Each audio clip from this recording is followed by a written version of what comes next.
down the front.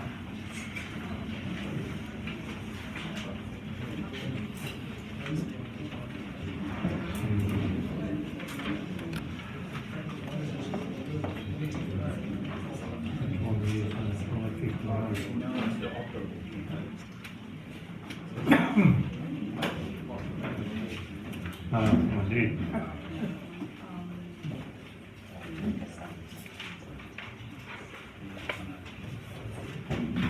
Thank you, ladies and gentlemen. And before opening the meeting, I have to give notice that this meeting is being recorded. Clause 91(4) of the Governments and Meeting Conduct Local Law provides the following. This public meeting is being recorded to improve access to the meeting for our community. The recording will be published and will be retained by Council in accordance with Council's legal obligations. As a visitor in the public gallery, your presence may be recorded. I'll now declare open this council meeting. And first off, acknowledge the traditional owners. We acknowledge the traditional owners of the land on which we're meeting. We pay our respects to their elders and to elders for other communities who may be here today. In the opening prayer.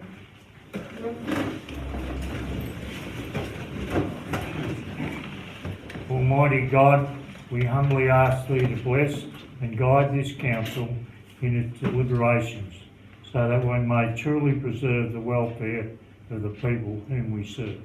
Amen.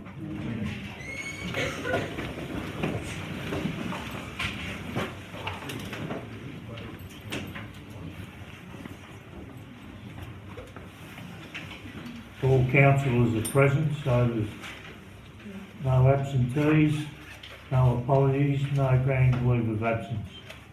The order of business for this evening, there's no citizens for sharing it. Confirmation of the minutes of the meeting held on the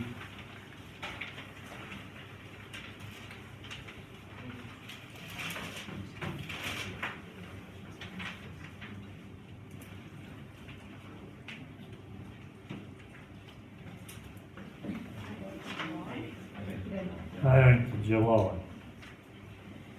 Someone like to move? Councillor Benton. Second, Councillor Raymond. Any discussion? Declare the motion carried. Councillor Fuller. I'd like to move to suspend the meetings and so that we can hear items 9.1, 14.4 and 16.1 together as a group.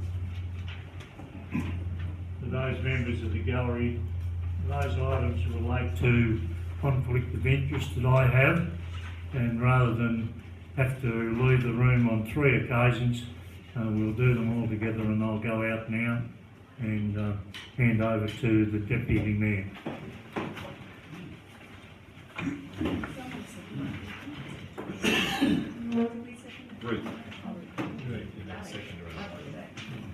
I'll put the motion. No, I did.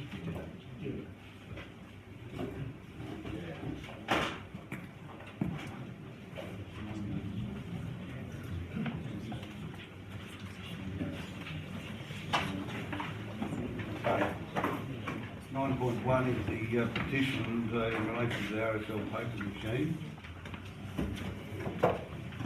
Yes.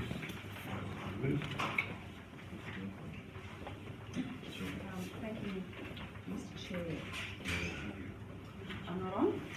I am. This is a petition that was handed to Council at the last Council meeting, and it is a petition from the members of the RSL sub-branch containing 224 signatures, and it is requesting that elected representatives of Council support the Wangaratta RSL sub-branch's planning application to relocate to the Sydney Hotel, and note that the signatories support the extra gaming machines that the RSL needs to finance the project. At the Council meeting on the 18th of July, Council move that the petition be received, that the petition be referred to the CEO for consideration and response, or that the petition be referred to the CEO for a report to a future council meeting. This report is just to advise that this petition will be dealt with in a later report to this meeting, and that report is titled "The Planning Application for the Use and Development of the Former Sydney Hotel Premises for the Wangaratta RSL," and that report is later in the agenda. Okay, any questions?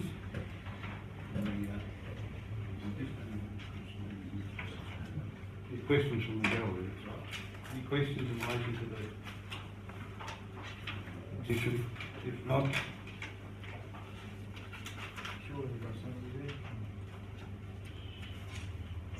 I'll ask for somebody to move the recommendation. Councillor Fuller move. Seconder? Yes. Councillor Rees, all those in favour? Carried. Still within the alteration of the orders here, so you go to 14.4 in the agenda relating to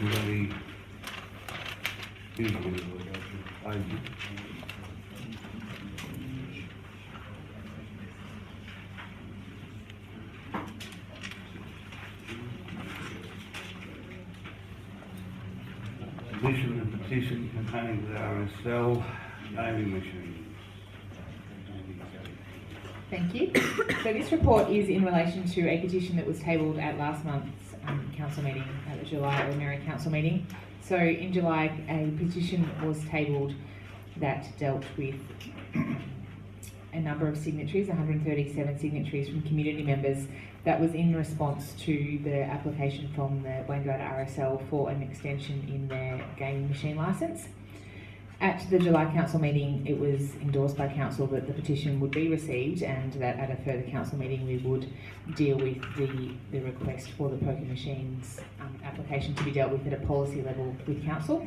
The recommendation as part of this report is that council endorses the development of a gaming policy to guide council's future direction and support of gaming applications and projects, to be developed with community and stakeholder consultation. Okay, any questions from the floor? Gallery? Is it going to go ahead with the machines? Coming up later in the agenda, so. If not, somebody move the recommendation. We're going to move that. Councillor Fuller again. Seconder? Councillor Curry. All those in favour? Carried. We move on now to 3.1, I think that's 62 in your agenda. And,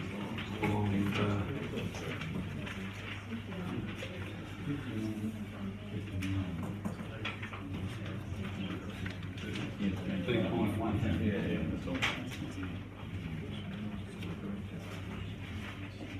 Officer Green to expand on the application. Thank you, Mr. Chair. Item 16.1 for Council's consideration tonight is the application for planning approval to develop the premises at 2 to 4 Templeton Street, Wangaratta, being the former Sydney Hotel, for use and development by the RSL Club of Wangaratta. The proposal includes some additions and alterations to the existing hotel premises, increasing the footprint from 618 square metres to 1230 square metres, and demolition of the existing bottle shop, some alterations to the current liquor licence, installation of electronic gaming machines, installation of 2 business signs, and a reduction in some car parking. The application has been formally advertised, and it was referred to the relevant agencies for their commentary. As part of the advertising, Council received a number of submissions in total, and we've heard about the 2 petitions already tonight. There were 75 individual submissions, the 2 petitions, and there has been 1 late submission, and the late submission is the subject of the supplementary report. The supplementary report also contains an altered set of complete proposed planning permit conditions. The recommendation tonight is that Council resolves to issue a notice of decision to grant a planning permit with respect to planning application 1732 for the use and development of land for a restricted place of assembly, RSL Club. Alter the liquor licence to a full club licence, installation of electronic gaming machines, installation of business identification signage, and reduction in car parking at 2 to 4 Templeton Street, noting that it's a notice of decision and Council is still waiting on formal confirmation from the registered Aboriginal party in relation to cultural heritage management issues, the proposed conditions are attached, as I said earlier, to the supplementary report. And one of the conditions recommends no net increase in the number of gaming machines, which would remain at 32.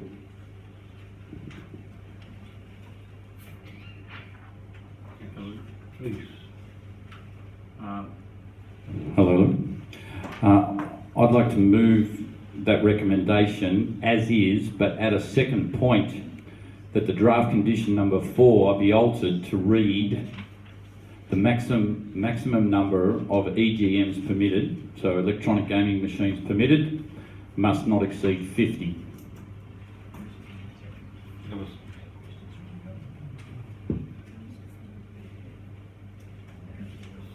You have questions from the gallery?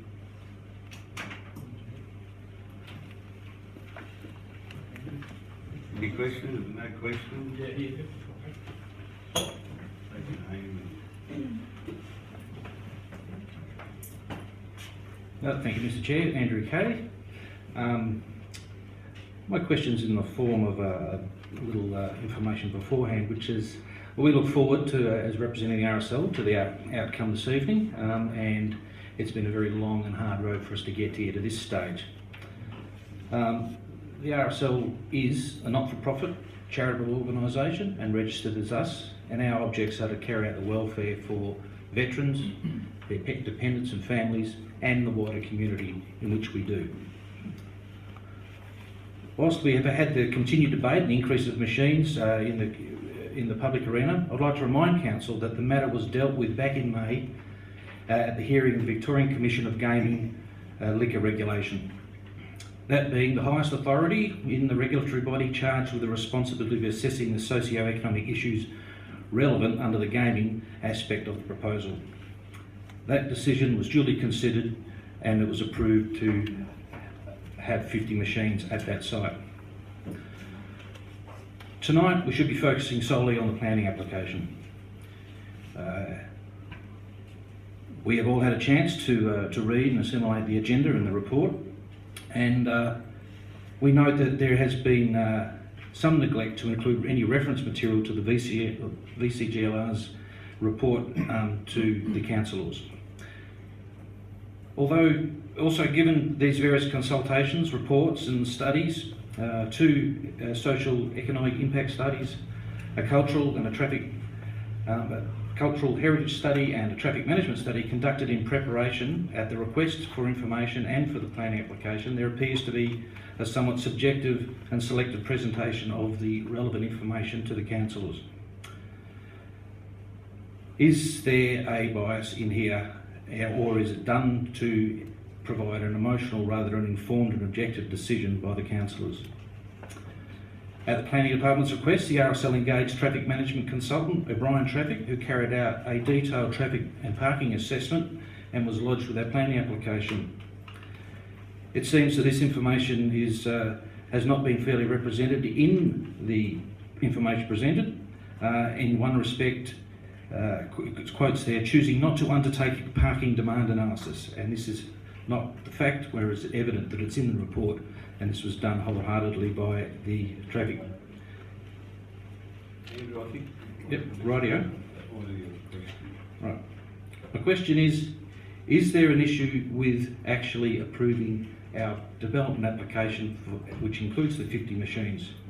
And the last question that an agenda to that is, which I know will come up, is the problem gambling is an issue It is 0.7% of the Victorian population. Do we have the right to preclude 99.3% of the community from engaging in a legitimate legal activity?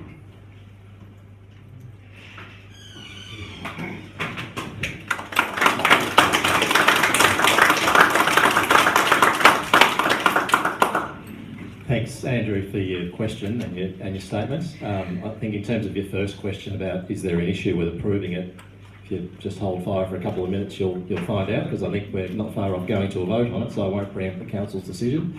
The second question around gaming is, both when we went to the commission and as part of this report, we have made some reference to the potential negative impacts of various forms of gambling to the social fabric of Wangaratta, and we identified during one of the earlier two items that we've just dealt with that we see it as being important to develop a gambling policy so that council has a kind of understood and promoted position on how it will deal with future applications and various other things that relate to gambling and gaming in the future, which we currently don't have to give us much guidance. So I think that's an important piece of work. I think everyone understands that gambling does have an impact on some people and some families, and not for the better.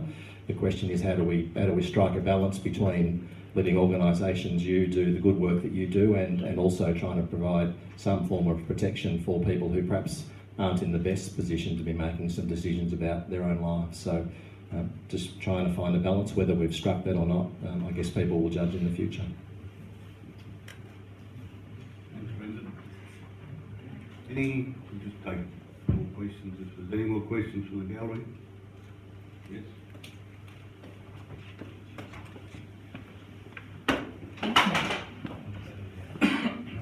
Your name? Anne Shaw. In 2015-2016, $8.2 million was put through poker machines in Wangaratta, and last year, without any extra numbers of gambling poker machines, that increased by a further 500,000.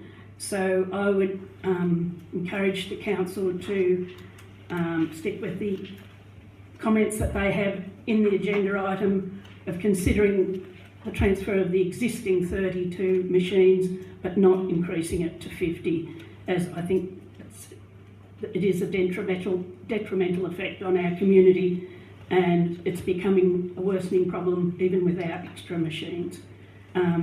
Council has in the agenda expressed quite a number of concerns, and so I think I'd like to ask that they go back to their original comment that's in tonight's agenda in the conclusion. Thank you. Have you got a question? No, that's a comment. Thank you.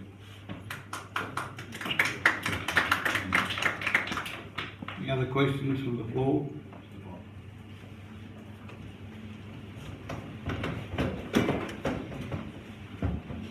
Thank you, Councillor Benton. Brian Fox. Councillor, I saw on the front of the Chronicle a figure of $8 million was being put through the poker machines in Wangaratta. I contend to you that that is an alarmist figure. I have tried by writing to various people to find out how the $8 million is actually arrived at. I don't want to give you a lesson in my mathematics, but I'm suggesting to you that there is nowhere near $8 million coming out of the pockets of the residents of Wangaratta. Even writing... Excuse me, have you got a question, Brian? No, I just want to rebut the $8 million in Councillor's mind as being a figure, a genuine figure. Thank you.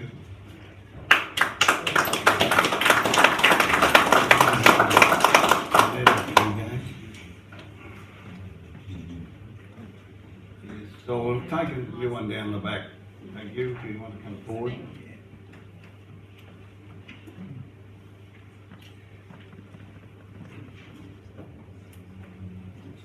I'll be only allowing two comments. Jill Cullen, Wangaratta. Are the councillors aware of the recent research which has been done in 2016, a study called Assessing Gambling Related Harm in Victoria, a public health perspective? It talks about the risk to all gamblers, not just problem gamblers.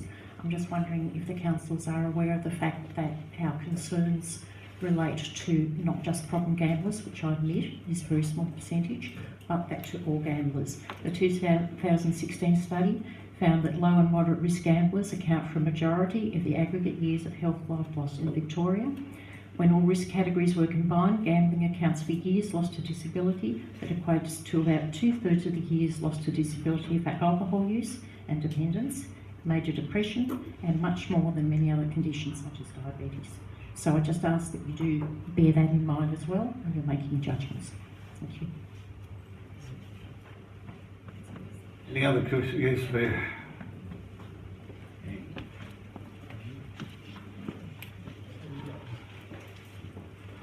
Just a quick comment to confirm the number that I used. The number of 8.236 million was provided by the Victorian Commission for Gambling and Liquor Regulation, which, as Andrew mentioned before, is the highest authority in the state for this sort of evidence. So I think that's a fairly accurate area of where the evidence comes from.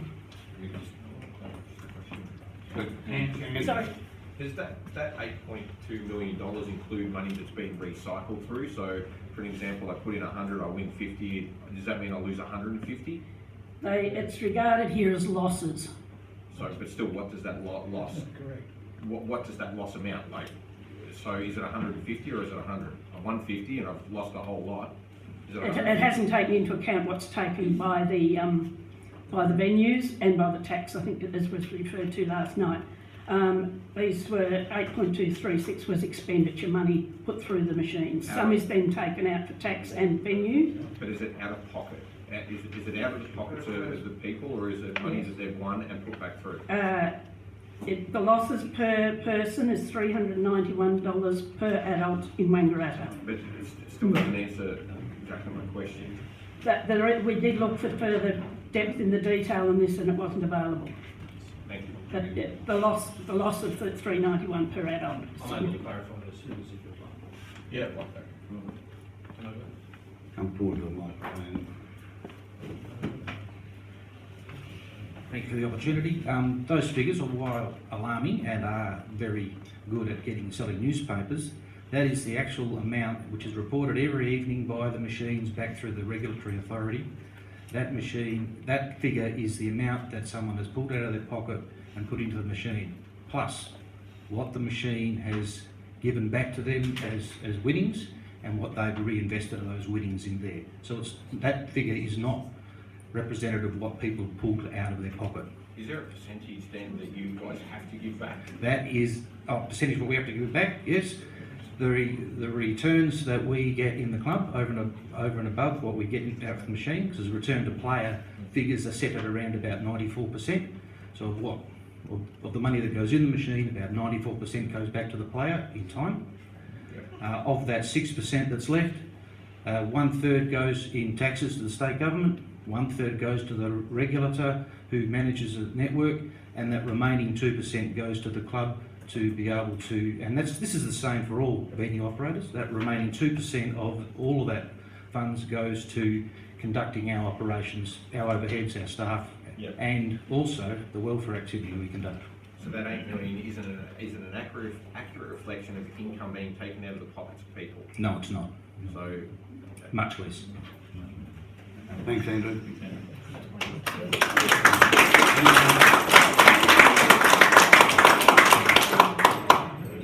Any other questions from the gallery? If not, we have a recommendation move, amendment to the... I'll just read it again. So it's to move the recommendation as is, and at a point that draft condition number 4 in the permit be altered to read the maximum number of electronic gaming machines permitted must not exceed 50. So it currently reads exactly the same, but 32 machines rather than 50, and I'm wanting to change the 32 in the permit condition to read as 50 electronic gaming machines. We've got a second to that. Councillor Curry, seconded. Anyone wish to speak? Councillor Andrew.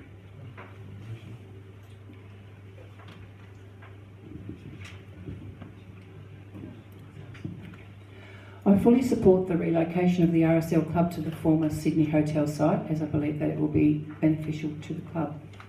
Wangaratta already has 136 electronic gaming machines in 4 separate venues, which in 2015-16 financial year had a total expenditure of more than $8.23 million.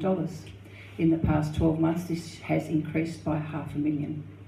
I would like to quote from the Victorian Commission for Gambling and Liquor Regulation findings, point 118.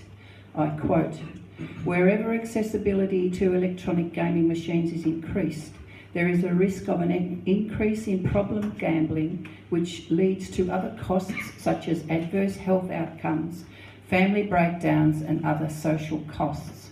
Accordingly, the Commission accepts that there is potential for a negative social impact through possible increased problem gambling expenditure." Unquote. Between 2015-16, the rural city of Wangaratta experienced an increase in the rate of family incidents of 26.1%, which is more than 4 times higher than the increase across the state of Victoria as a whole. As a democratically elected councillor, it is my responsibility to vote in a manner which reflects the opinion of the broader community. Public opinion is that to allow for the proposed application with its increased electronic gaming machines to proceed would be detrimental to the vulnerable members of our community. Therefore, I cannot support this planning application in its present form. Any other speakers?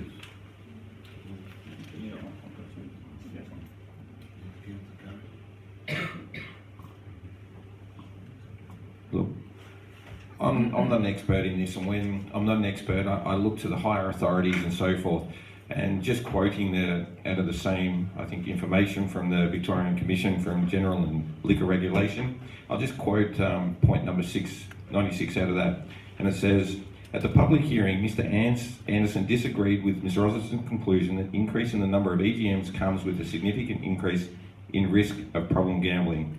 While such a conclusion may be appropriate for a new venue at a location that is not experienced with EGMs, Mr. Anderson stated that the application is different based on the existing operation of a majority of the requested 50 EGMs and the relatively low risk profile of the patrons that generally attend RSL venues. Mr. Anderson concluded that the relocation of the venue from the existing CBD location to the premises with less pedestrian foot traffic would potentially result in a decrease in problem gamblers using the applicant to satisfy their gambling needs." I think in that, if we're looking to the higher authority, we definitely need to move towards them. Any other? Are you close the discussion? Okay, Councillor Rees. Thank you. I will just state a couple of quick things. As per the report that Mark was talking about from the VCGLR, gambling on electronic gaming machines is a legal, recreational and commercial activity as long as it is in accordance with the Act, and it is. After considering the economic, this is also in the report, after considering the economic benefits of the proposal and balanced against the detriments, the Commission considers that the proposal is likely to have neutral economic impact. Ladies and gentlemen, I also implore for you, this is not just a good investment for the RSL Club, this is a great thing for Wangaratta. We need this development to go ahead. Wangaratta is falling down on a number of things, and this is a thing to get it going again. So thank you to the RSL for your submission and trying to do a great job at the old Sydney Hotel to turn this development into a great thing. Thank you.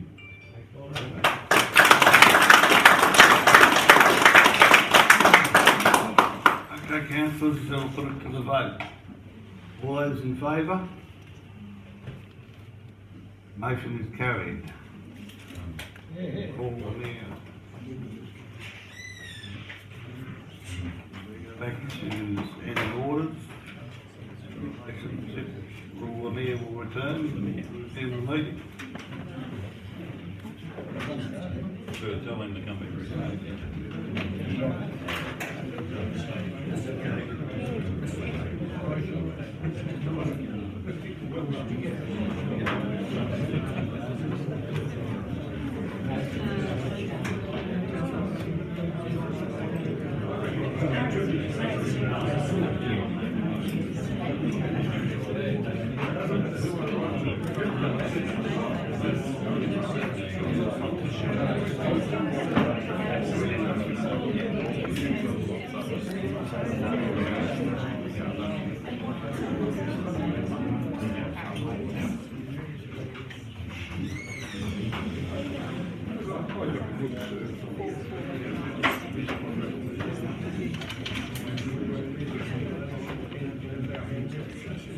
Which is the sort of thought.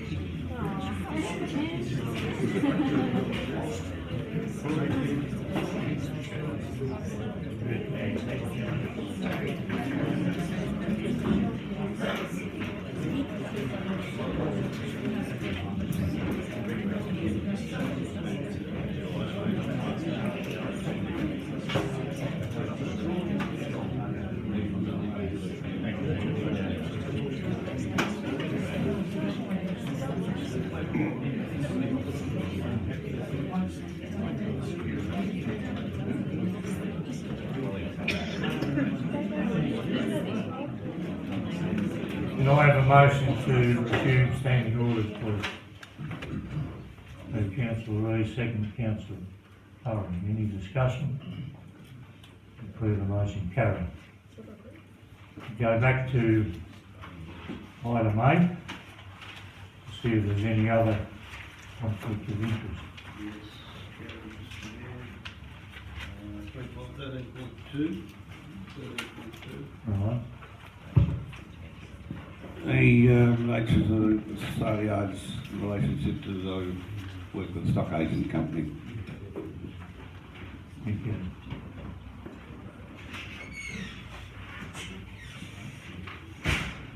No deputations.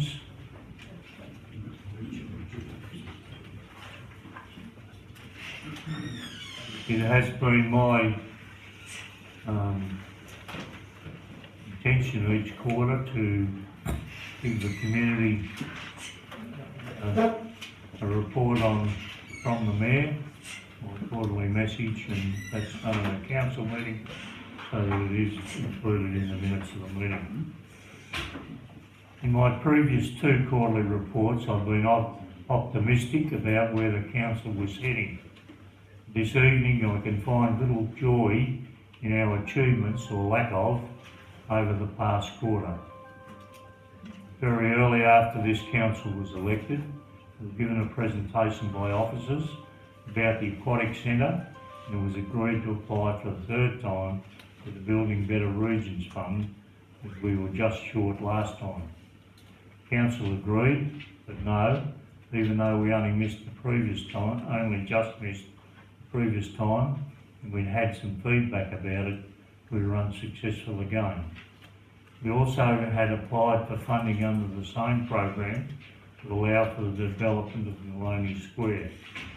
The concept plans and the exposure of those documents was not seen as being acceptable to the community, which caused some consternation among councillors, and the resulting opposition, some quite vicious towards councillors, was not in the interest of either councillors or officers.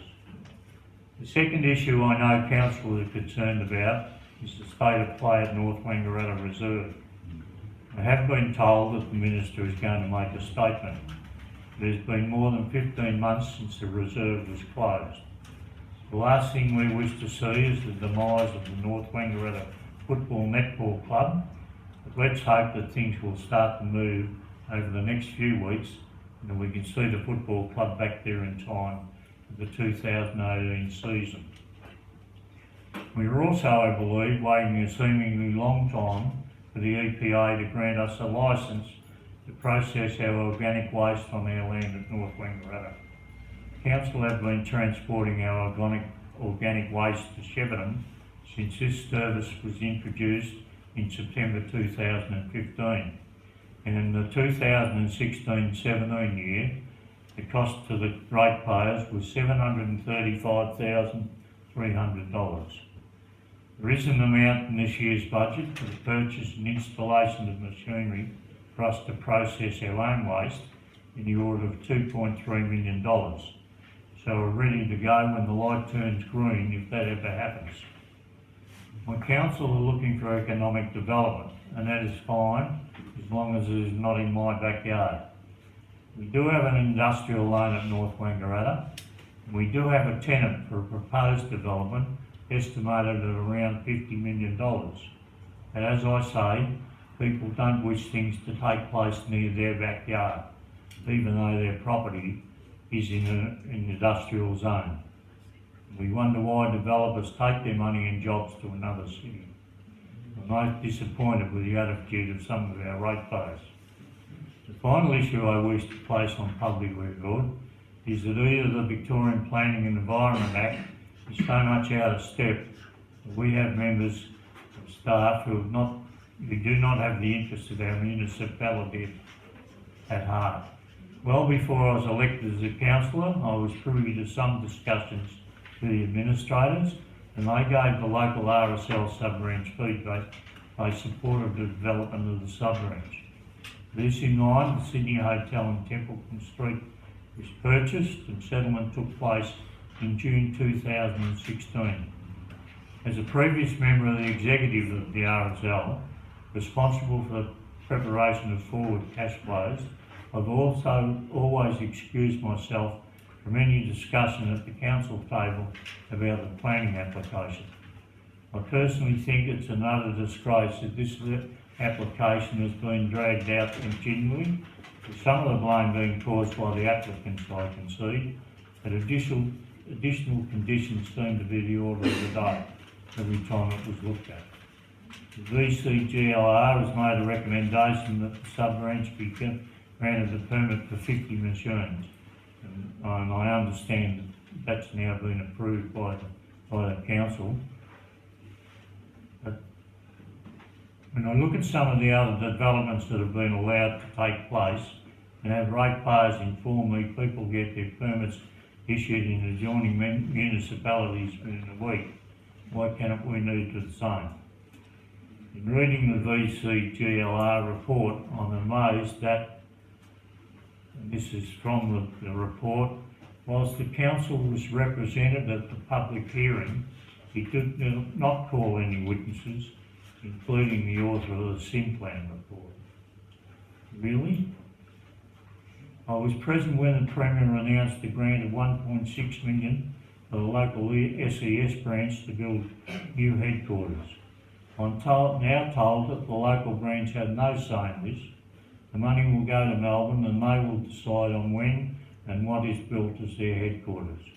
I feel extremely sorry for the local branch and those responsible for drawing up plans for the construction of this much needed facility.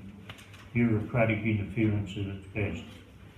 All of this works against entrepreneurial activity, investment, employment, growth and public recognition in the rural city. We councillors have had many meetings where we've discussed these issues, and I thank them for their time and enthusiasm. But I think the time has come when we need to be far more active in ensuring we overcome the problems that keep rearing their ugly heads. Thank you.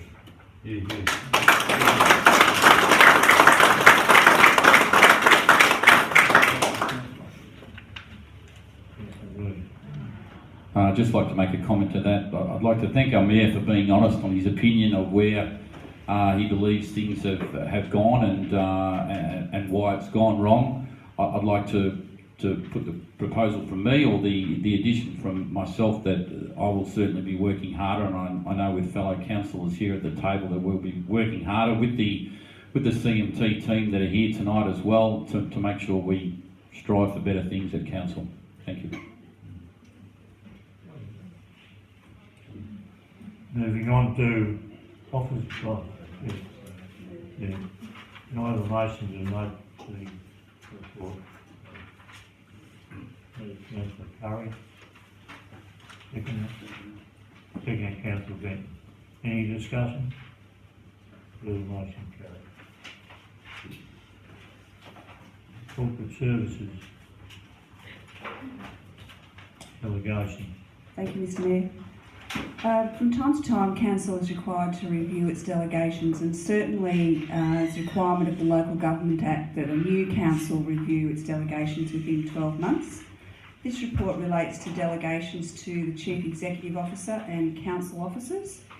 It is prudent to do so as legislation and organisations change, and it also enables councils not to be bogged down at council meetings making decisions, and that officers are appropriately delegated to make decisions.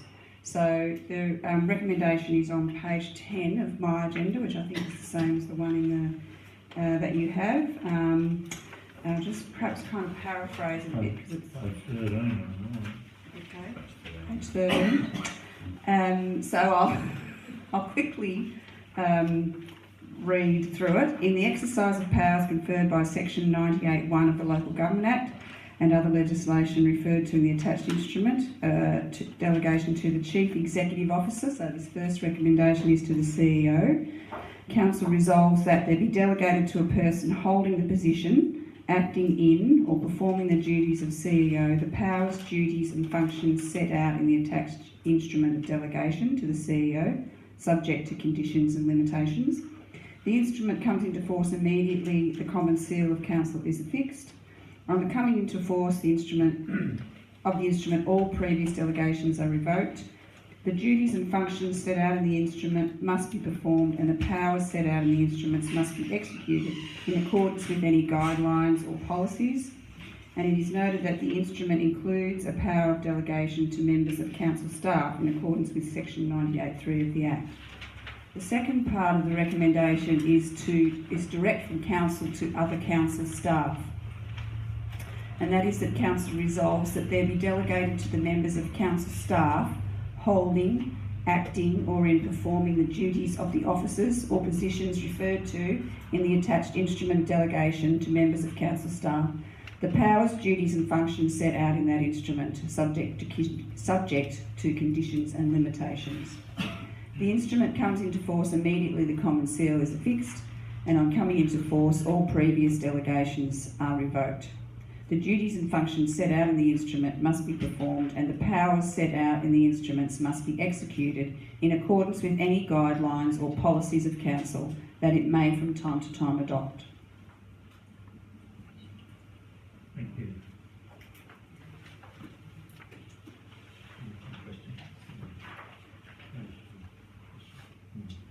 Any questions on that item from the gallery? No questions. I'd like to move the recommendation. Councillor Reeves, Councillor Benton. Any discussion? Declare the motion carried.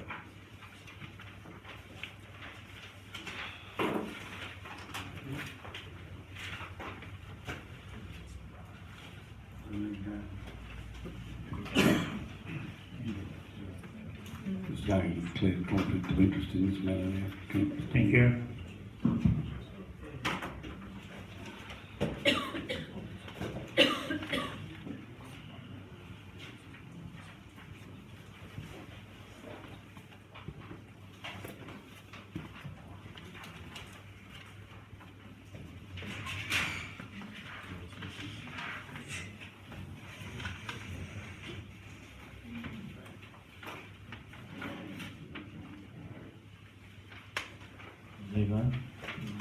Sorry. This report is in relation to the Wangaratta sale yards. Council previously resolved to agree in principle to develop a management structure for the Wangaratta sale yards in order to maximise its full commercial potential. A subsequent resolution sought public feedback regarding Council's intention to develop a company limited by shares and wholly owned by Council to operate the sale yards. Consultation has been received and there has been very favourable comments made toward the proposal, with 11 submissions received. Adjustments to be made as a result of the submissions include obtaining appropriate advice in establishing the company, ensuring that there is a majority of independent directors, limiting the board size to that needed to meet the requirements of the business, and establishing a board skills matrix. A timetable which is in the report has been established to see the company operating by 1st of July 2018. So the recommendation is that Council resolves to progress with the establishment of a new company limited by shares, wholly owned by Council, to be called the Wangaratta Livestock Exchange Proprietary Limited, in accordance with the Corporations Act and the Local Government Act. The second part is that Council authorises the Chief Executive Officer to undertake the business planning and risk assessment process required under Section 193 of the Local Government Act in accordance with ministerial guidelines. Part B, determine and recommend to Council the amount to be capitalised into the exchange, the form of the exchange's constitution, which will include a prohibition on the exchange from borrowing funds, the appointment of initial directors based on their skills, subject to seeking a balance of skills on the board, the management agreement governing the relationship between Council and the Livestock Exchange, and report on and advise in relation to any alternative proposals or options for the future operation of the Wangaratta sale yards. Part 3 of the recommendation requires the CEO to report the outcomes of the processes undertaken under paragraph 2 at a future meeting for Council to consider the relevant reports and recommendations and for final determination of whether to establish the company limited by shares. Any questions from the gallery?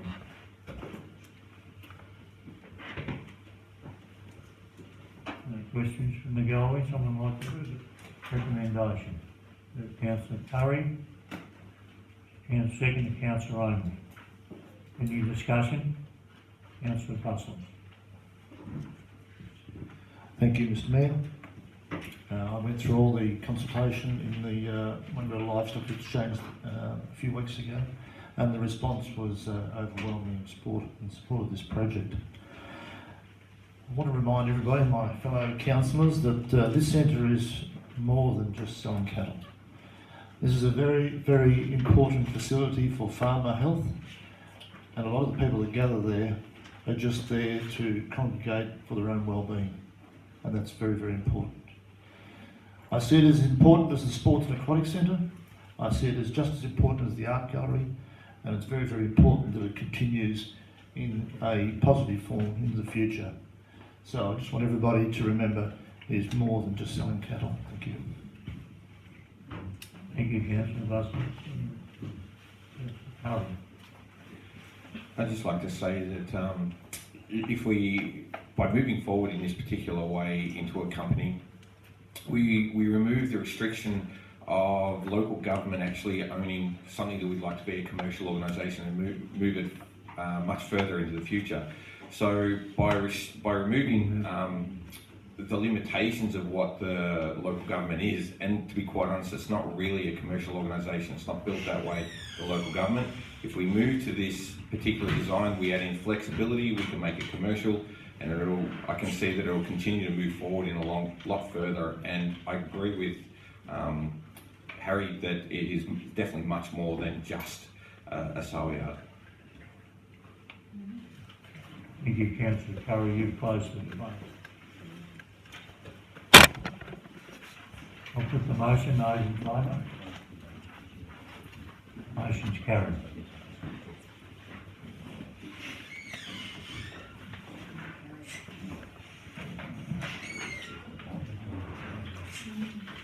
Special Committee review.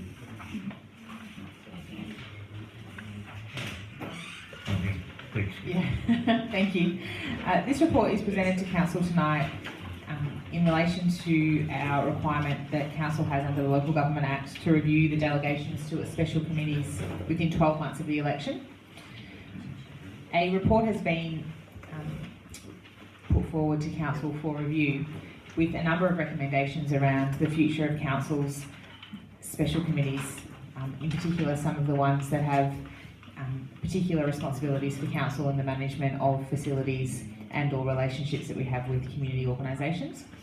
There's a number of recommendations within the report, including that Council consolidates the 32 special committees government documents into 2 instruments of delegation, that we allow for up to 25 members in hall and reserve special committees, that we review the appointment to committees of council policy, that we dissolve the Wangaratta Showground Special Committee, and that we engage specifically with this committee and its user groups in an appropriate way to involve them in the future management of the site.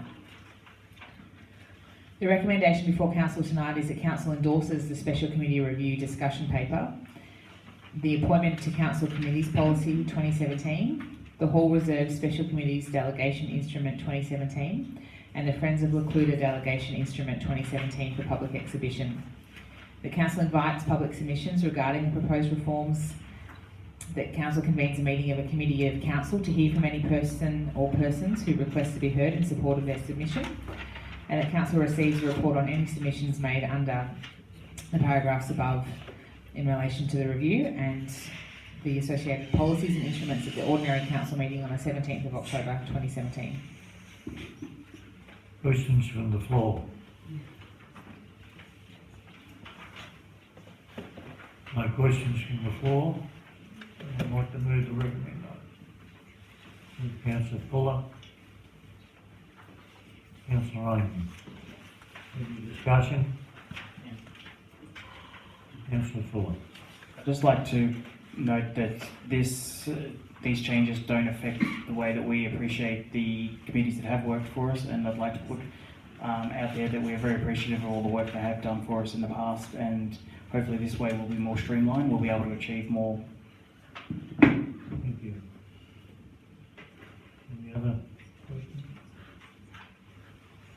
Put the motion, those in favour? Motion's carried.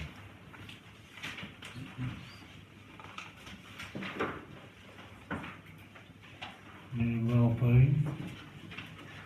Thank you. The report 14.1 is around the draft 2017-2021 Municipal Public Health and Wellbeing Plan. Victorian councils are required under the Public Health and Wellbeing Act to develop a municipal public health and wellbeing plan following an election. This plan has been developed in conjunction with the feedback that was received from the community, so over 600 comments that were received as part of our council plan development. We've also done specific consultation with community health and service organisations throughout our municipality. So council has a significant responsibility to our community in terms of the provision of services and infrastructure and resources that deal specifically with the health and wellbeing of our community members.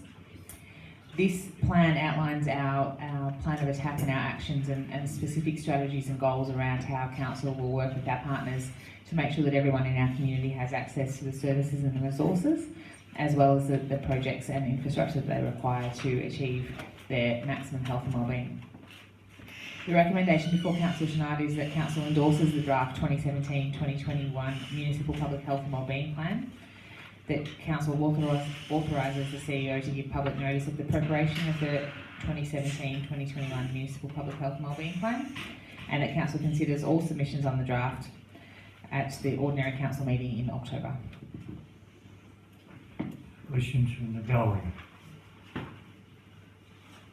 No questions from the gallery? I'd like to move the recommendation. Councillor Curry, Councillor Benton. Any discussion?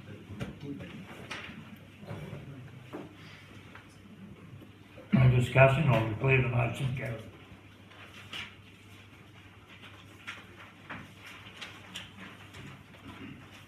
$14.2.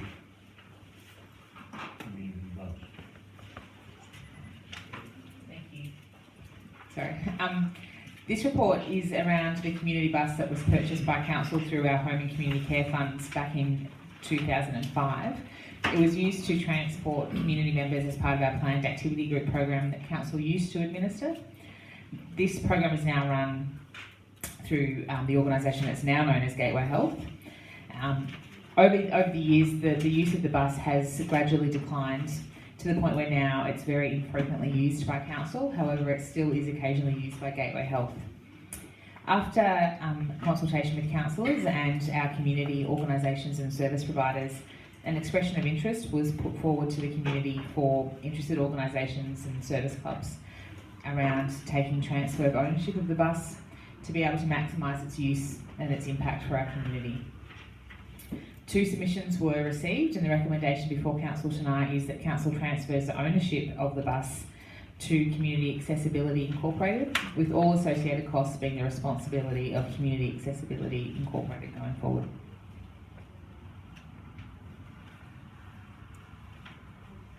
Any questions from the gallery? Mr. Mayor, who is Community Accessibility? Is that part of Gateway Health or another organisation? So they're actually a separate organisation that runs, they're not-for-profit, and they do a lot of fundraising, and they transport people who have transport limitations to different services. It's a community. Yeah, definitely. Question? Someone move to recommend? Councillor Curry, Councillor Rhodes. Any discussion? Put the motion, those in favour? Motion carried. 14.3. Thank you, Mr. Mayor. This report is in relation to a petition that was received and tabled at the August Council meeting around the development of the Maloney Square project. So the Maloney Square project was one of the key projects nominated as part of the Wangaratta project, or the CBD master plan. As part of the Building Better Regions Fund, Council submitted an application for funding to progress the development of this project. As was indicated earlier, we recently found out that this funding application was unsuccessful. The petition was presented to Council around some of the impacts that the development of the square may have on surrounding businesses and community members.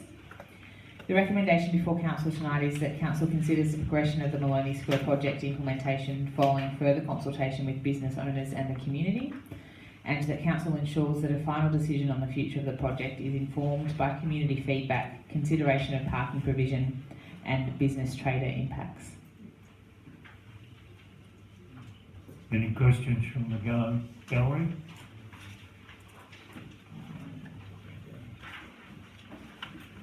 Someone move the recommendation. Councillor Rose, Councillor Bustle. Frightened to put your hands up tonight.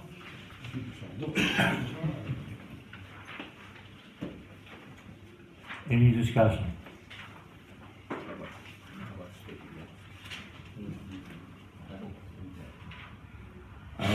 I don't believe this, from the talking with the public, that the Maloney Square project is a go period.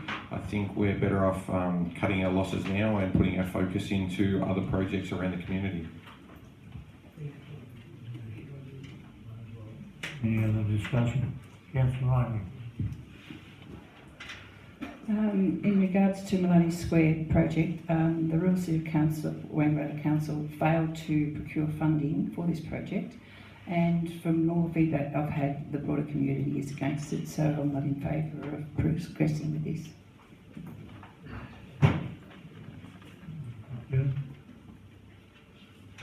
Councillor Bustle. Thanks, Mr. Mayor. I've consulted with different people around Wangaratta, and particularly younger people, and they say this is a project that they're really hankering for. They need spaces for younger people, they need more exciting spaces to bring the younger people back to Wangaratta and retain the ones that are there. So I'm in full support of a project like this, but yes, we do have to consult all the people around, and I totally agree with that, but certainly the young people are really looking for these spaces. Thank you. Councillor Rose, you've got them.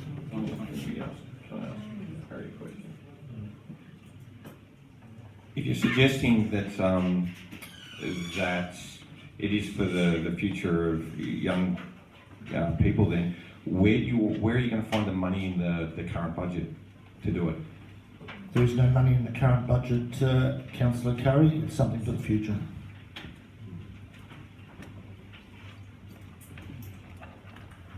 I could just make a comment there, there is 531,000. But the used budget. Yep, but the projects are going to cost a lot more than that to do. Councillor Rose.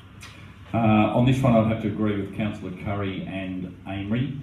To consider is the main word. It should be just a very short consideration. Let's get it over and done with quick. I think that most councillors would not approve of it. We do have parks very close, 100 metres, 150 metres across to the King George Gardens. We're not far from Apex Park, Merriwa Park. There's plenty of areas for young people and older people to go and congregate and use alcohol and drugs in those areas too. So, to my way of thinking, I think we have valuable staff and good staff at the council. With Jamie, I think her time could be better used working on projects that we are very much for. Thank you.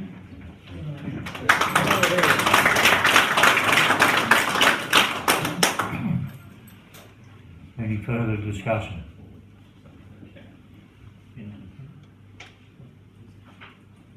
I'll put the motion. Those in favour? Those against? Motion is lost.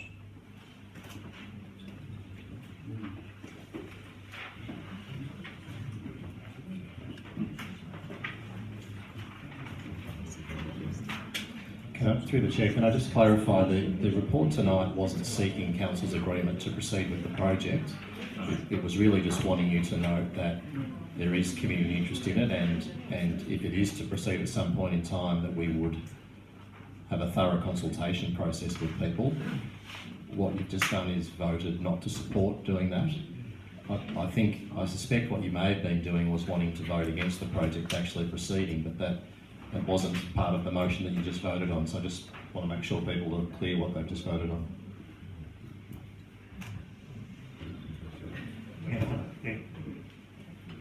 I just want to say in relation to that, this thing can come back at any time. I don't think we're dropping the ball at all. I think we've got to be able to say that we've got a few things on our agenda at the moment in relationship to Oven Street. I haven't heard anybody that has been positive in relation to the Maloney's Arcade, particularly around the parking issue. And I think we've got to get our heads around some of the parking issues. And I think this thing's been hanging over us a little bit and taking our concentration away from what we should be really doing. I don't see us not being able to bring it back in the future and consider it.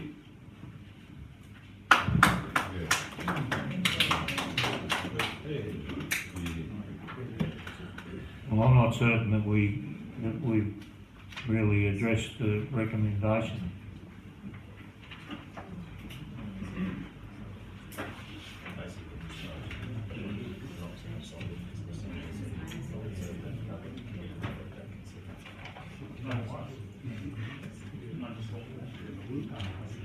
My voting in that sense is that I don't want to spend any more money doing the next step that was recommended here, so that's my feeling at this point as to why I voted against that, spending money on that consultation. Like Harvey said, divert attention elsewhere. That's my feelings. You can move the motion. No, I'm just clarifying, that's well.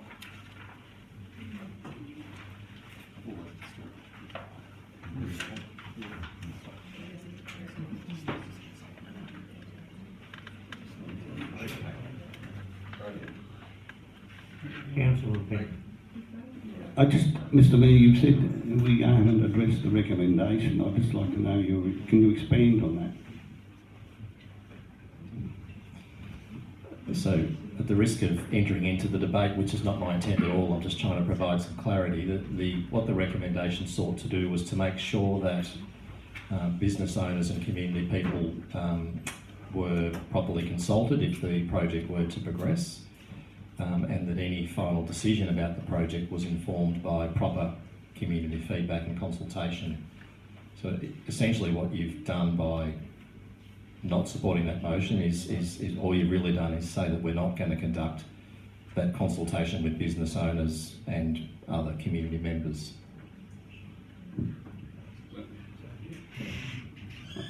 I'm not going to retract from what I've decided to do because I'm still in agreement that we've stopped the Maloney's Arcade at this point, at this stage. It still can come back to council in the future. I don't see it can not come back. The consultation process, all right, we haven't got the money in the budget to do the thing, so we can leave it go for a while, at least a couple of years. And I haven't found anyone that's been positive for it yet. So through the chair, if I might suggest, just so that the petitioners particularly get a kind of definitive response and that we have some clear direction, it might be helpful to move a positive motion that says that the project get put on hold at this point in time, and there is no further progress made on it, for example. I'll move along in the lines, Mr. Mayor, in relationship to the future, that we may bring it back to council and discuss it in the future at an appropriate time. And go through the process of upgrading Maloney's Arcade in the future. Bring up a motion then to isn't that what Councillor Kent was trying to do? Can we put a motion forward that we put Maloney's Square project on hold, just period? So until at some further point in time it becomes relevant and back on the agenda. I'll retract one, if you're prepared to accept Councillor Curry's motion. Second. Point of order, Mr. Chair. The council have voted against the motion, and I think it'd be much better as a ratepayer to see the council and the management team next week at their forum or agenda meeting to discuss it and then bring it forward on the agenda to another meeting. Thank you. But the recommendation that's been made, the council have not accepted those recommendations. I understand that, Yeah. Mr. Mayor. But I just thought if the council, instead of discussing it here tonight, if they went back and had serious consultation with the management team and put it on the agenda for another meeting. Yeah. Well, I've got a motion now that the Thank you, Mr. Mayor. Maloney Square be put on hold and not progress at this point of time. I've got a second to that motion. Second to Councillor Benton. Any further discussion? I'll put the motion. Those in favour? Those against? Motion is carried. 14.4 has already been dealt with.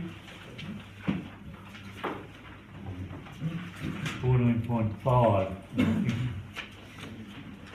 You were going to speak to that, Ruth, aren't you? Thank you, Mr. Mayor. This report is in relation to the Wangaratta High Country Library Corporation. For a 12-month period, the High Country Library Corporation has been operating under a hub and spoke model, with Alpine Shire Council providing centralised services such as statewide memberships, book purchases and collection management. The spoke councils are Mansfield, Alpine, Benalla and Wangaratta. The arrangement has resulted in significant savings to council at no reduction in library services. This report is to recommend to council that it continue with this arrangement and endorse the High Country Library Network Shared Service Agreement for the years 2017 to 2020. Any questions from the gallery? I'd like to move the recommendation. Last one. Any discussion? I declare the motion carried.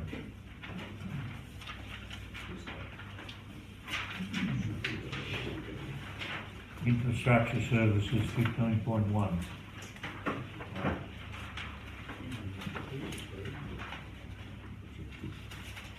Thanks, Mr. Mayor. This report is presented to Council to consider striking a memorial for the late Harry Kilminster as requested in a letter from Murray Edgar, Val Gleeson OAM and Peter Hedwin. Harry was the city engineer from 1975 to 1988 It was during this time that much of the significant infrastructure around Wangaratta was constructed, including a lot of the airport and significantly the Wangaratta flood mitigation levee banks. But Harry did far more in his private life, and that as a city engineer. He was involved in just about every group around the city.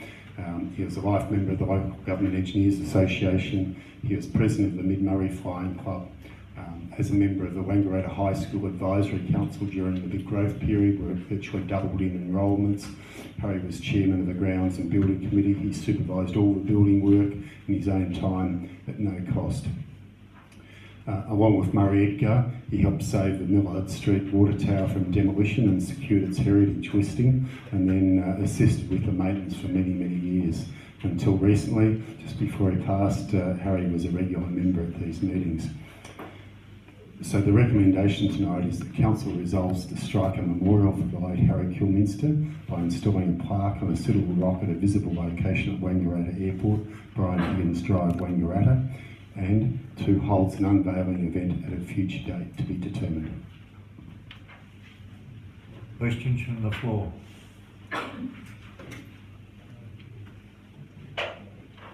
No questions from the gallery? I'd like to move the recommendation. Councillor Fuller, Councillor Curry. Councillor Denton. Being one of the councillors that would have remembered Harry in his days, I think it's probably very timely and overdue in some ways that this gentleman has been recognised in the Wangaratta Council. I can remember many years ago when they were building the Wangaratta sale yards, the support that he gave it as well, as long as any other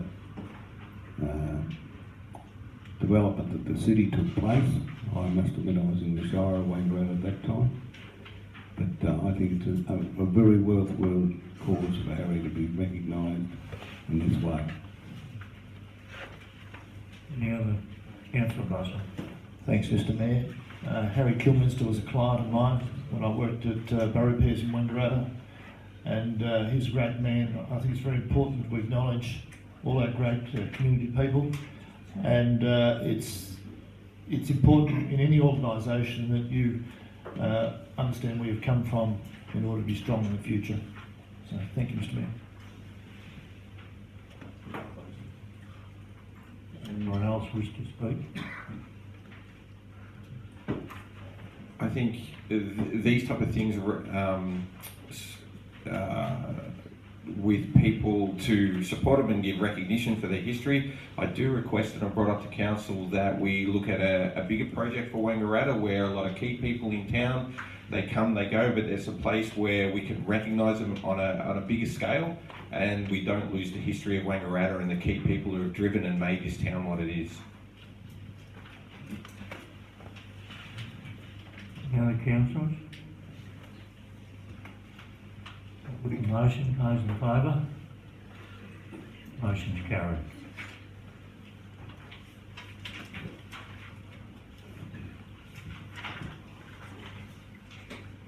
Point 2, isn't it?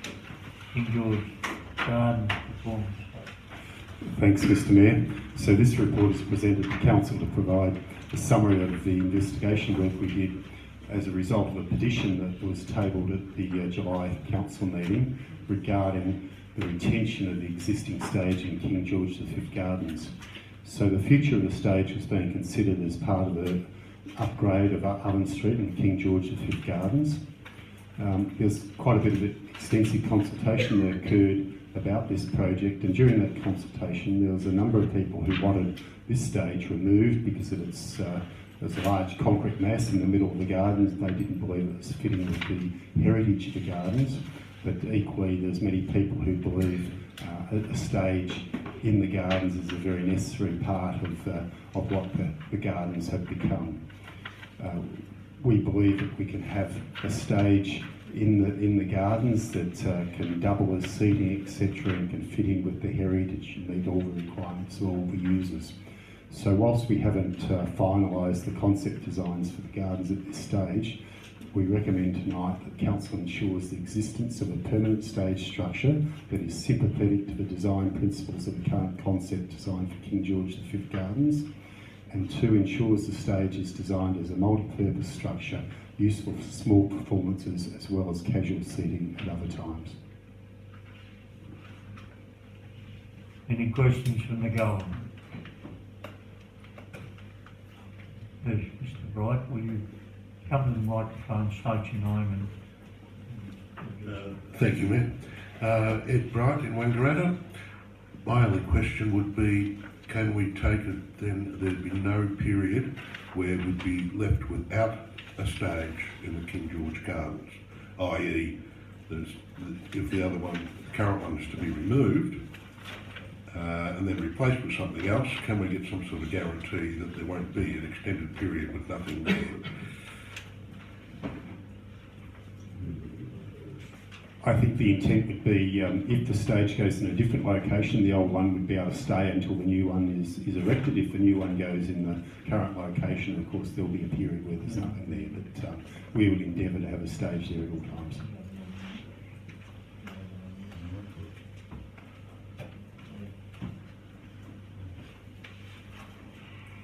Any other questions from the gallery? Someone like to move the recommendation? Councillor Russell. Councillor Bruce. Any discussion? The motion, those in favour? I'd like to make another discussion. Thank you, Mr. Mayor. I think it's a great recommendation to have a stage. I think the King George Garden certainly needs one. It gives us more venues to have smaller events, larger events. So having different stages at these different parks, I believe, opens it up to numerous events at different times of the year, depending on weather, etc. Thank you. Any other discussion? Motion, those in favour? Motion's carried.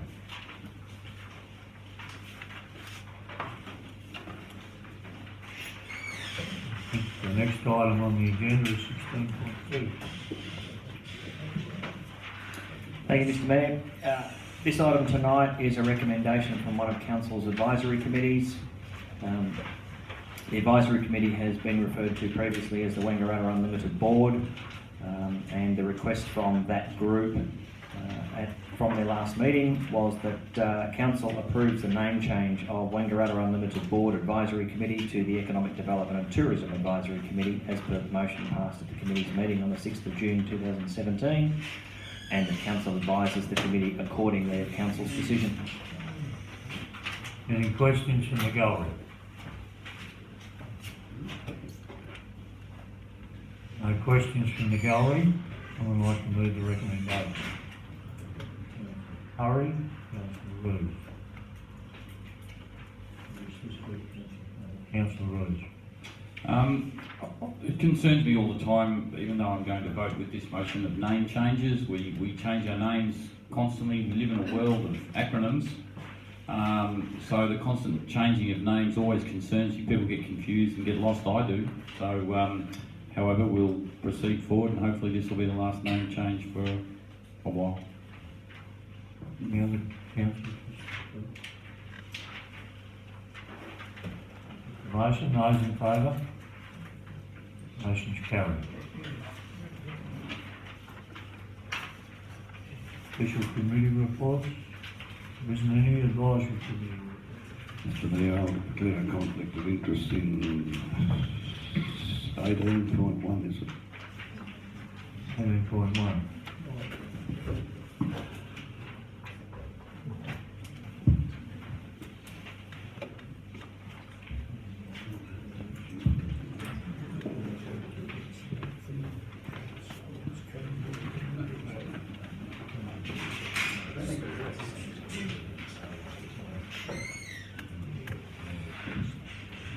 Through the Chair, this report is bringing the minutes from meetings of several committees to Council for their attention and asking you to note those.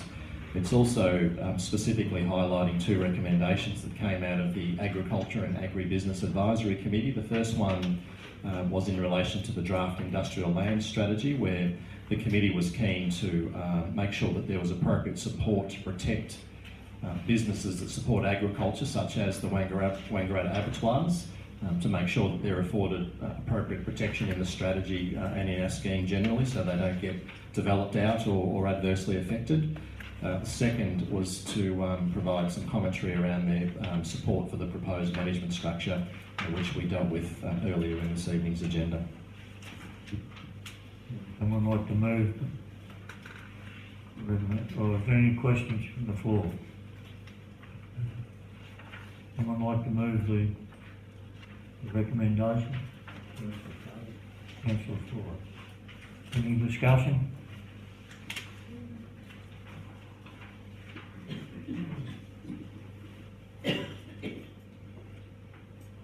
No discussion, I'll declare the meeting motion carried. Good.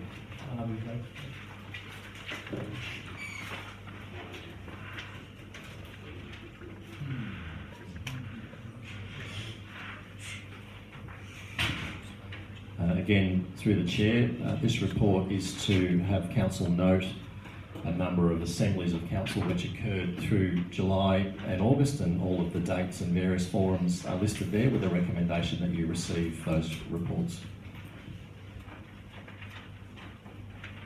Any questions from the floor? Any questions from the floor? Someone like to move the recommendation? Councillor Curry. Councillor Rose. Any discussion? Declare the motion carried. No notice of the motion. No urgent business. Public question time. Mr. Potts.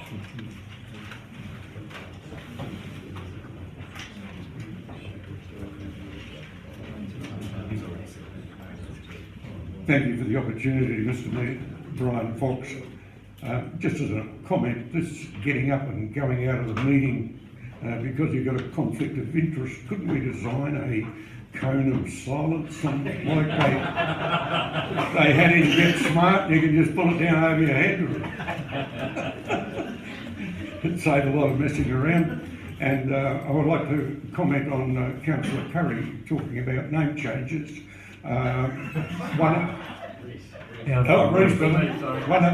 One of the things that annoys me is when you put up a sign and you put Harry Kilminster, right? It should, to me, it should be Kilminster. If you want to put a Harry on it, put it in brackets on the end. Because 100 years later you're looking up to find what Mr. Kilminster done and you can't find him because his plaque is called Harry. Anyway, Mr. Mayor. Is that your question? No. It's only rambling on, sir.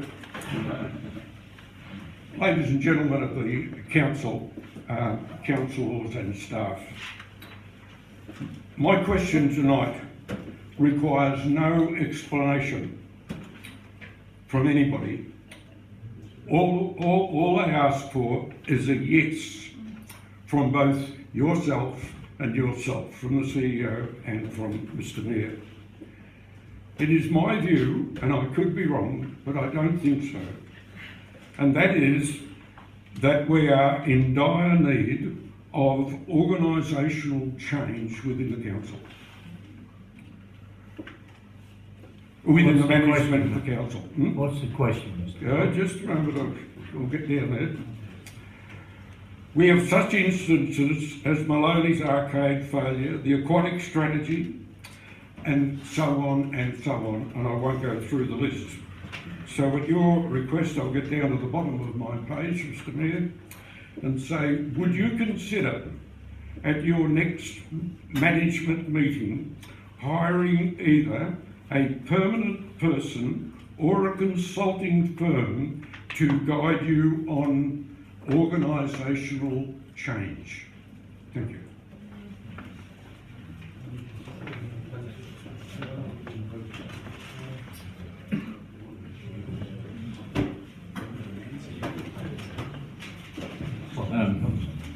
It's unfortunately not going to be a simple yes answer, Brian, which I'm sure you anticipated. The thing I would say is in the 3.5 years that myself and the rest of the corporate management team have been involved, we've undertaken a range of activities in our organisation to reform the business due to a whole range of circumstances, and that work is ongoing. Some of that work we do ourselves, some of them we use external people to assist with. It's not a simple flick the switch and fix things. It's something that happens incrementally over time. I think by and large our organisation performs well and does its best and has the community's interests at heart. Do we get it right every single time? No, but incrementally we will continue to try and improve how we do things. Thank you. And Brian, I reject the use of failure. Sometimes we often use negative language too much in this town, and we're quick to jump on the bandwagon when we dislike something, but there's less support out there, and it's important that that tone at the top comes from this end, but also from that end, and that we start looking at more positively some things and what that change means, because change comes from both sides of the room in this instance, and the use of words like failure. Yes, we did miss an opportunity with the pool funding and things like that, but we've got to be mindful of the negative language we continually use and start having some positivity about how we can change our community as a group rather than us and them type thing. Thank you, Councillor Floyd. Yeah, Mr. Williams.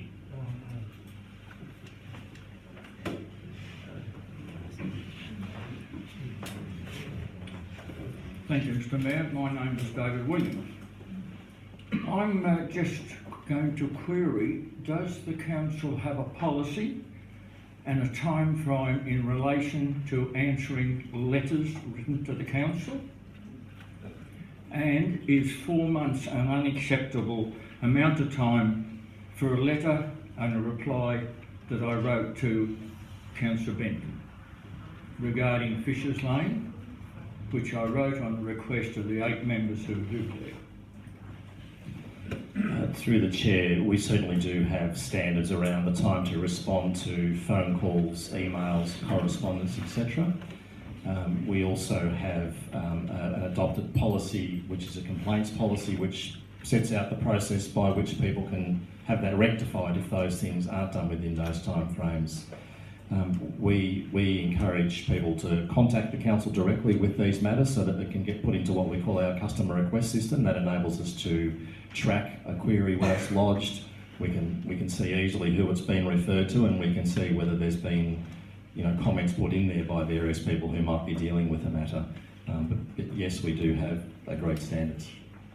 Right, now if you'd like to answer the question, is there a time frame for normal correspondence to be answered?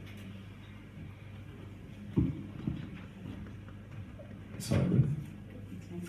Yeah, so the time frame for a response is 10 days. If you put it into the customer request system, you would get an automated response, and then it should be dealt with within 10 days, which might not finalise the matter, but should at least give you an update.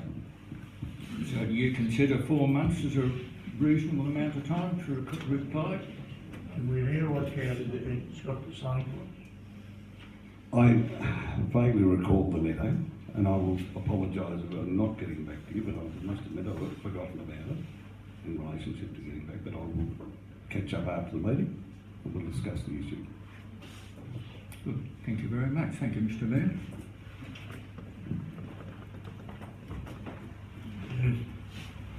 Person with their hand up.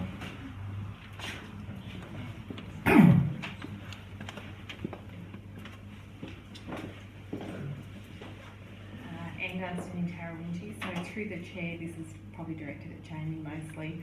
I would like to congratulate the council on the surveys that they undertook in December, and also the 4 consultation sessions that were held in relation to the future use of the Urunga pool site.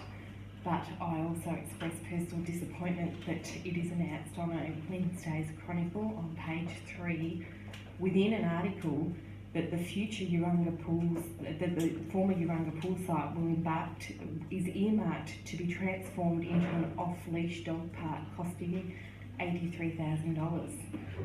In that survey, there were huge responses to replacing it with a pool, which may or may not be feasible. A hockey field was one of the main responders. A children's garden was also one of those areas, and an off-dog leash park was also one of those responses. My concern is that there was a great collection of data, but there's been a decision made costing $83,000 with no feedback to anyone in regards to how that decision was come to.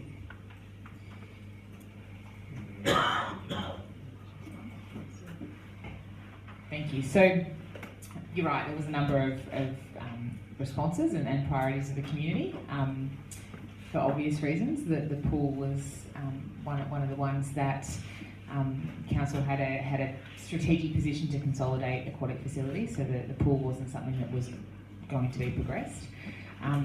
The hockey option is something we work closely with the hockey clubs, and there's other sites. I'm actually the treasurer of Yeah. the hockey club, so I am aware that consultation wasn't as close as what you're referring to. Yeah.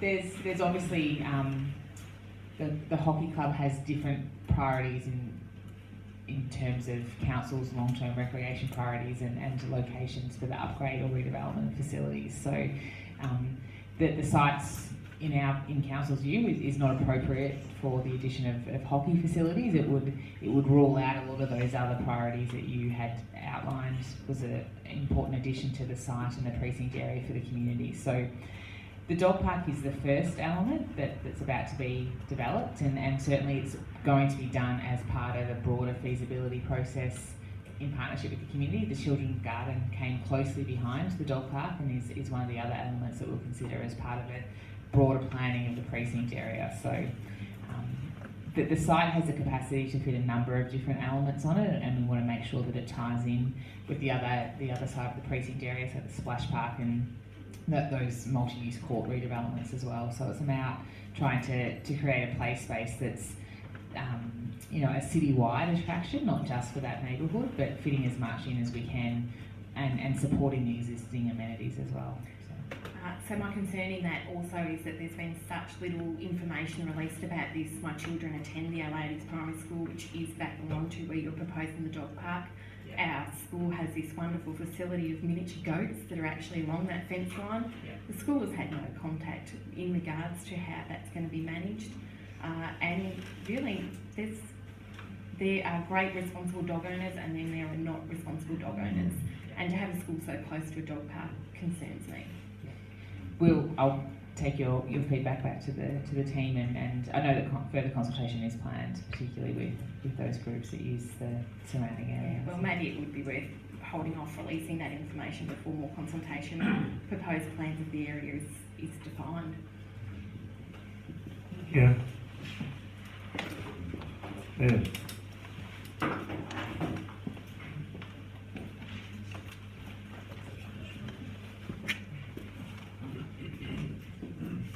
My name's Brian Smith, and I'm from Greta Valley Free Range Pork. Now, I think you're aware of what I'm here for. I have two questions. The first I have to raise is tree lines. Now, I have brought it to the attention to the council before that planting of trees on roadsides is quite a dangerous exercise. And in our permit, which was dragged on forever and ever, we were told by the senior planner that there was no circumstances we were allowed to put our tree line outside the boundary because it was not in the best interests of Vic Roads or the council.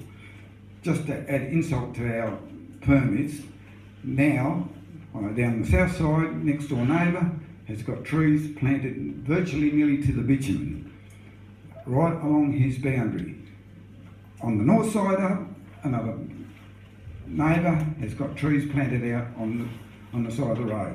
I would like to know how we're not allowed to plant trees along that side, and yet our neighbours are allowed to plant these trees. And certainly the second one, they're nearly, as I said, several metres just off the bitumen. Very dangerous. Who gave him the permission to put those trees there?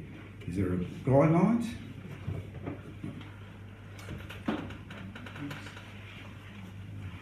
Thanks, Brian. In relation to trees on roadsides, and Alan might be able to correct me in terms of council's responsibility under the Road Management Act, but certainly the assumption is that they have permission to plant the trees.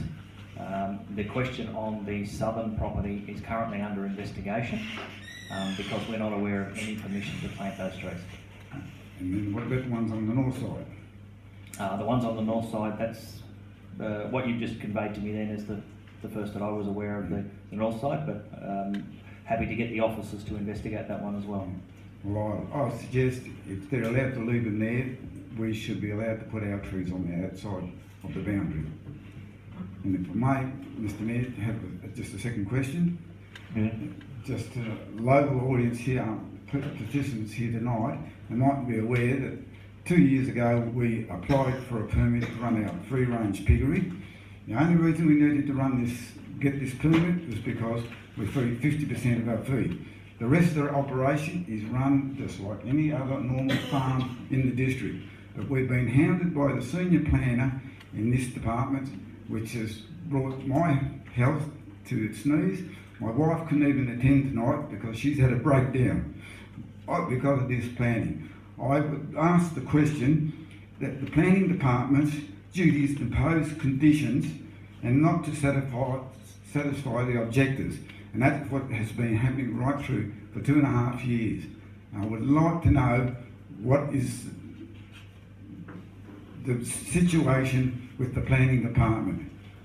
I think they've been running this totally wrong, and it has been a disgrace, and I'm sorry, I wouldn't give a lot of interest to anyone else to go for a permit because they've ruined our business. We've got to downsize. We had 4 good workers there. I always read the council want more employment in the area. Well, we've just lost ours, who were local people that were shopping in the town. We supported the businesses of the town, subcontractors. We've spent lots of money into this town, and now they've just ruined it with this ongoing saga. Still, we had not got our environmental management plan back. It was at the VCAT meeting that we were having that back in 3 months, and we still haven't got our environmental management plan back. And that's what belongs to us, not the council. And I asked for what conditions and where they got these conditions from, haven't heard nothing back. And it's just dragging on and doing our health in that we'll finish up, we'll lose our business over this. And I find it very unsatisfactory of how it's gone. I support the councillors, they've got their hands tied, they can't do nothing about it. It's the executive and the administrators that we had here before have a lot to answer for. I'll ask the CEO to answer rather than me. Thanks, Brian. You and I met about a fortnight ago now and talked through most of these issues, so some of what I'll say is for the benefit of others because we've talked about a lot of this stuff already. There's a few issues you raise. The first is it's a bit unfair to level criticism at the officer who has to deal with this in this sort of forum, I think. They're employed to do a job, they do the best they can. We have a mixture of state government policy mostly that we have to consider in planning applications. We have a relatively small number of local policy that the council sets that we have to consider in all of that. And in terms of issues raised by objectors, which I think was part of your question, what we always try and do, to be fair, is to try and find some balance between the needs of the applicant, the issues raised by objectors, which we have to consider under the Planning and Environment Act, and we try and find a solution to those things that bring some resolution to everybody, and try and avoid to have to go through processes like VCAT, which we weren't able to do in your case, obviously, as you've outlined. There were a number of reasons for the delay in your case, which we've talked about. In some cases, it may have been slow on our behalf to respond to issues, but often it was because we were waiting for further information from either yourself or other people involved in the application process, and needing to get things that were actually of a standard that we could properly assess those. In terms of your environmental plan, we spoke about that a fortnight ago. We agreed to review that plan and provide comments back to your solicitor, which we've done. And at this stage we haven't got done. Okay, so my understanding is they've gone off. I'll get Barry to confirm that in a moment.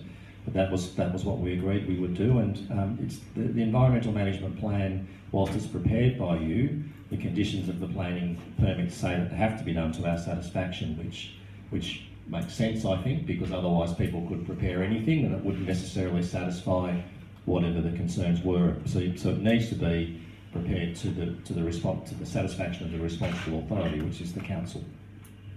Yeah. Well, we put $15,000 into that environmental plan and used an expert, a scientist that knows what she was doing. Everything that we've handed over to you, experts in all the fields, wasn't listened to by your planning department at all. You asked to where to get this information from for this, the piggery, yes. The guidelines, the old guidelines were unsatisfactory. You were told by the departments that they were not to be used, but the senior planner insisted on going down that path and using those in feedlot conditions. We are not a feedlot. And I would like all those 69 conditions we had to put in that were totally unfarmable. And as I said to you the other day, one of those conditions, that one seasonal creek, we're allowed to cross once a day. How stupidity is that one? And that's coming from your so-called expert. And that was only one of many that were totally stupidity. So through the chair, I don't want to get into a debate with you about this, Brian. I don't see a lot of benefit in that, but I will ask. But I'll just explain to the community here that this is what you can go through planning, and it's not a very nice experience. So we might just get Barry Green to confirm where we're up to with getting that advice back to you. Thanks, Brian. And yes, I was involved in the meeting with yourself and you couldn't give me answers to a lot of those questions either at that meeting. You couldn't give me answers to a lot of those questions at that meeting. The outcome of the meeting was that I was to review the environmental management plan, which I have done, and in the intervening period, your appointed representative has provided some response back to council's solicitors. So Gary Nevin, as your appointed representative, has provided some response back to council solicitors who were involved in the VCAT matter, and that information has come into council, and we've actually drafted 2 letters to make sure that what we've included and what your consultant has asked for in relation to the environmental management plan and the conditions is consistent with the findings of the environmental management plan, and both of those letters will be sent this week. Okay, thank you. Thank you for your comment. Any other questions?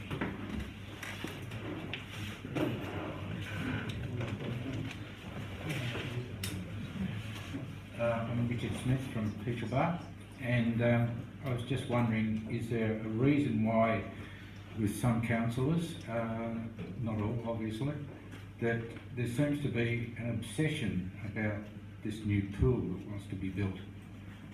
A lot of people I've spoken to are thinking the same thing. In other words, rather than spend $4 or $9 million or whatever they're talking about to build this new pool, 50-metre outdoor heated pool, what's wrong with the pool in Swan Street? Is that beyond repair, or can that be utilised in a better way?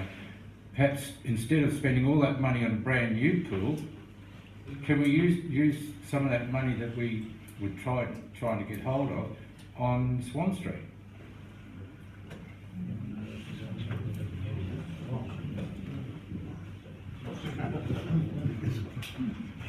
So, thanks for the question. The pool at Swan Street, I think was built in 54 or thereabouts. 56 as part of the Olympics, of course. And it's well past its useful life. We've had significant issues with the structural stability of things like the change rooms. We had a wall fall down on a young schoolgirl 2 years ago. The pool is too shallow, too long, too narrow. So it's an old 50-yard pool. So therefore the swim club can't hold any meets there. So it can't be income revenue for Wangaratta by bringing events. So for instance, like last weekend, Wangaratta hosted the Victorian short course event, brought a lot of money into town. They can't hold the long course event because the pool's the wrong length and the wrong width, and it's too shallow to dive into. So those things can't be changed cheaply. We're looking at a various range of upgrades, but the upgrade to get the facilities up to speed and to do some work on the pool, but still not get it to competition standard, still comes to about $6 million. So we still spend that much money and have a pool that we can't hold those events in is unsuitable for the swim club. Another requirement to hold the big events, the state events, etc., is to have a warm-up pool. So if we were to move the pool to the WISAC facility, the indoor pool becomes the warm-up, the new pool becomes the competition pool, and thus we can attract those sort of events. So it's not as easy as just saying spend the money at the Swan Street pool. It would be a huge job, and we would still end up with a pool that would have a limited life. So whereas if we build a new pool, we'll have a life of 50 odd years. We put some money into the existing Olympic pool, and we might get another 10 or 12 years out of it. So that's the problems we face. Do we know why we've been unsuccessful in getting the money for the grant?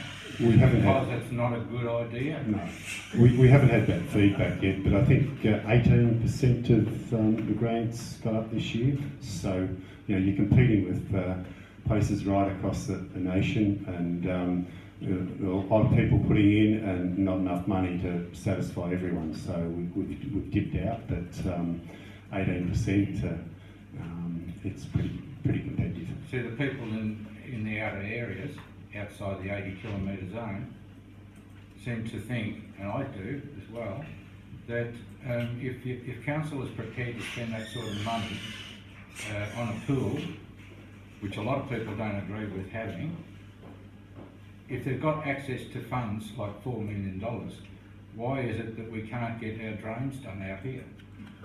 Roads fixed. Or roads fixed, or granted, we've just had a road fixed in Frost Road, and we thank you as a community for a job well done, we appreciate it. But whenever we have a question of council to have something done out here, it's always the same answer, money.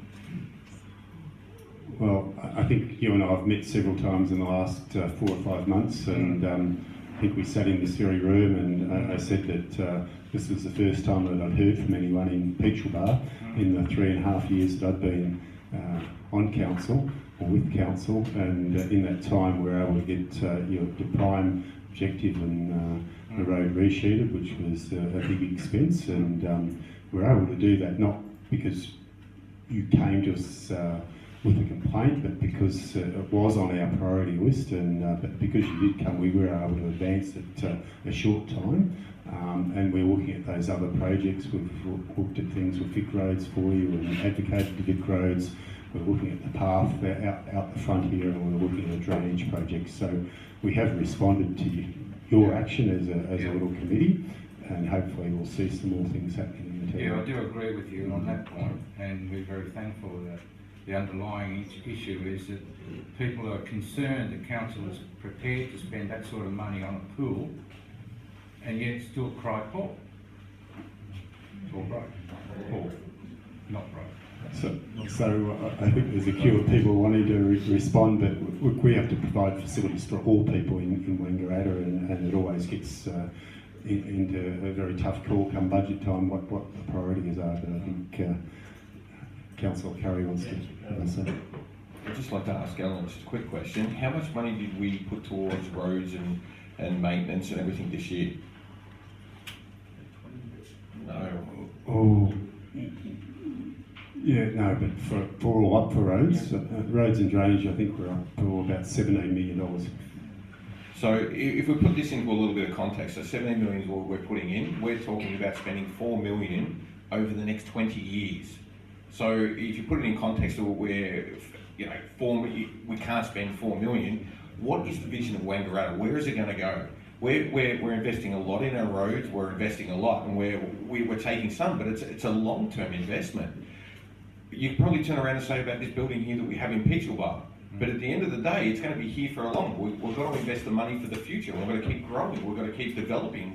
If we stay stagnant, we have a pool there that I'm not suggesting that at the moment. yeah, but I'm saying, like, we've got a pool there that it's pretty much at its end of its life. We can go and spend a couple more million and extend its life another couple of years. But do we want to stay where we're at, or do we want to have a bigger vision about where we want to take Wangaratta to? And it's not only Wangaratta, it's the community. It's the whole vision of the entire area. See, I didn't know, or a lot of people may not know, just how bad or how good Swan Street is. No one knows. So, you know, all we hear is that you want to, excuse me, push for another pool, another pool. But we don't understand why.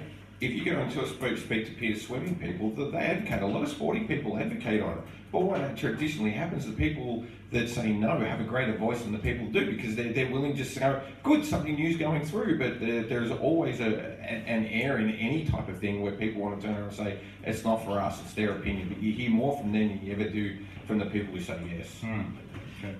All right, thanks for your time. Another question at the back there.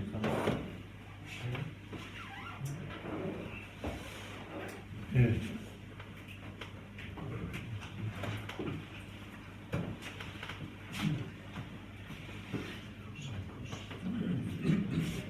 Good evening, my name's Terry Wagstaff. You're obviously not getting value for your $17 million that goes into the roads. Your name, please? Terry Wagstaff. I did mention that before. Okay. Does the council have quality control in some form or other when you do your resheeting? They don't seem to be able to fill the holes properly or tuck the lumps out. Of course, you resheet over the top and the road's no better than it was the day before. And also, I'd just like to make you aware that all the resheeting you've just done in Shanley Street is coming off after 3 months. It's coming off. It's in a right mess at the moment. And I noticed you did some repairs in Warby Street. And to my recollection, I always thought that resheeting where there was no tarmac at all was 25mm for the roads. If you go and have a look at the sides of the roads where the resheeting has been done, if it was 10mm, I'd eat my hat. Thank you very much.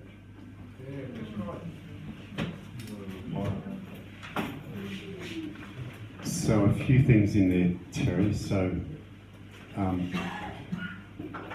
just so everyone understands, when we talk about resheeting, we're talking about gravel roads where we're putting gravel on. I think what you're talking about is resealing, so easy to get the two confused.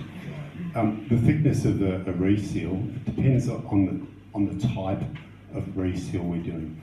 So, or in your case where it's on a new surface. So a spray seal, which most roads in Australia are, is where a coat of bitumen is sprayed on the road and then a layer of stone applied, and then normally 12 months later a second coat is applied.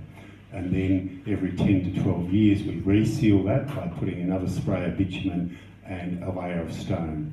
So that in itself is only the thickness of the stone, and the stone, we use 3 different size stones, 10mm, around 8mm and 16mm. And each time it's resealed, you use a different size stone, and over a period of time, that thickness does build up. But the first time it's applied, it will be about 10mm thick. The other type of seal is called hot mix or asphalt, and this is the sort of material we use in areas where vehicles do a lot of turning, so roundabouts, some car parks, etc. That will be thicker, and that's normally applied in a 40mm layer as a minimum. So that's perhaps where the confusion is, but a spray seal, the most common form, and probably 98% of our roads would be spray sealed, start off about 10mm thick.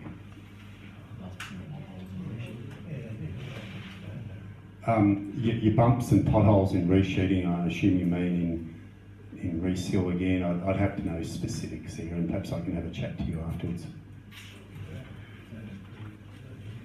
Any other questions?